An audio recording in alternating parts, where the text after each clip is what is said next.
More answers, presented by Mazda BT-50. More is more. Q&A time with Sam Kekovich, Russ Barwick, thanks to the Mazda BT-50, and a couple of big questions to ask you, Keka. The Gold Coast, they sit outside the top 8. Are we seriously contemplating them making the finals? Well, you can build a case for them at the moment. They've won 4 and 4. They've been very, very good. But the next month, Russell, they've got Hawthorn, Geelong, North Melbourne and Collingwood. That will certainly reveal the story. North Melbourne's a win. Yeah.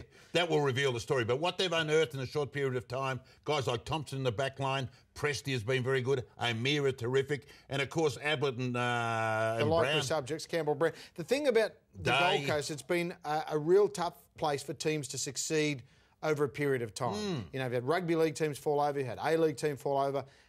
Is the Gold Coast going to be the rare beast that succeeds? Well, it appears so. They've got a very solid foundation. All the KPIs are trending positively. Good crowd, solid membership, good sponsorship, good corporate support, and a side that's finally starting to They still develop. need a few more people to turn. They need a few more people, but in turn, it's trending, very nicely. Okay, another unfortunate regularity is the Bombers' ability to start to flutter and stutter about this time of the year. Now, some may say it's to do with the Asada investigation, but that wasn't around last year, and they did the same thing.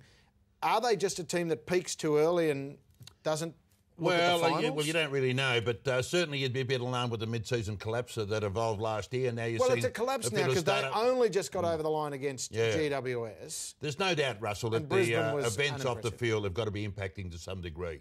There's got to be some concern there right across the board. Even if they do win, will they in fact keep the points? Because, there's no doubt. They'll keep the points. There's nothing I'm not so 100% sure. But all those elements off the field have got to have an impact. The other concerning feature is that they've been a bit inconsistent.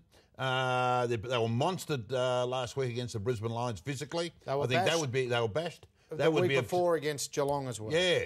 And a few of their senior players are just going off the boil a little bit. Okay. So there's some concern. Okay, and also there's a bit of concern, certainly north of the border, about the GWS Giants. $150 billion have been pumped into the joint, and they've returned donuts this year. Would you be concerned, or is the AFL still okay? Are you hearing whispers? Probably a little bit premature, but there would be some concern.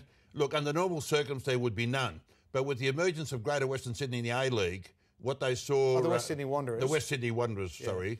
To see the enormous success they've had from an embryonic stage, would be of some alarm. Because the Giants were getting beaten by 30 or 40, I'd be okay, but 130 and 140, I'm not happy. That huge disparity is of great concern. Correct. And the fact that the Wanderers have amassed such a manic following in a short period of time has got to be of some concern. Okay. So the dollars in the short term are not a concern, but they want to start getting a return. Okay, I tell you what isn't a concern. That's the Mazda BT-50, the toughest of them all. Get out and buy yourself one, and we'll be back next week to talk more questions and answers in the AFL.